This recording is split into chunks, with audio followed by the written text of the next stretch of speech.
Hi hello welcome to Soujanya trends.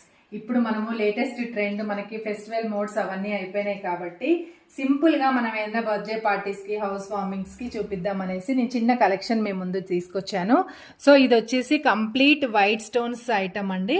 దీంట్లో వచ్చేసి triangle shape లో మనకి డిజైనర్ పీసెస్ కావాలని మనం చాలా చూస్తూ ఉంటాం కదా. సో ఇందులో నేను ఇప్పుడు మీకు చూపించబోయేది కంప్లీట్ మధ్యలో లాకెట్ వచ్చేసి స్టార్ తో అన్ని వైట్ స్టోన్సే అండి. హ్యాంగింగ్స్ వచ్చేసి 3 ఈ స్టార్ కింద ఎలా వచ్చిందో ఇక్కడ ట్రయాంగిల్ కింద కూడా మనకి అలా బాల్ ఇవ్వడం జరిగింది. పీస్ మాత్రం చాలా ప్రీమియం క్వాలిటీ బాగుంది. పిల్లలకి వేసినా కూడా ఏదన్నా మనము లాంగ్ ఫ్రాక్స్ మీద వేసుకోవడానికి కూడా చాలా బాగుంటుంది. ఒక్కసారి నేను ఇట్లా వేసుకొని చూపిస్తాను. సో మనం డ్రెస్సెస్ మీద వేసుకుంటే సో ఇలా ఉంటుందండి. మనకి చూస్తే కానీ తెలియదు, కొన్నిసార్లు మనం పెట్టుకుంటేనే దాని లుక్ వస్తుంది. కాబట్టి ఇయర్ రింగ్స్ కూడా అసలు వెయిట్ అనేది లేదు. మనం పిల్లలకి జస్ట్ 8-9 ఇయర్స్ పిల్లలకి కూడా పెట్టుకోవచ్చు. చాలా ఐటమ్ మాత్రం మనం వేసుకుంటే చాలా ఎక్సలెంట్గా ఉంటుంది.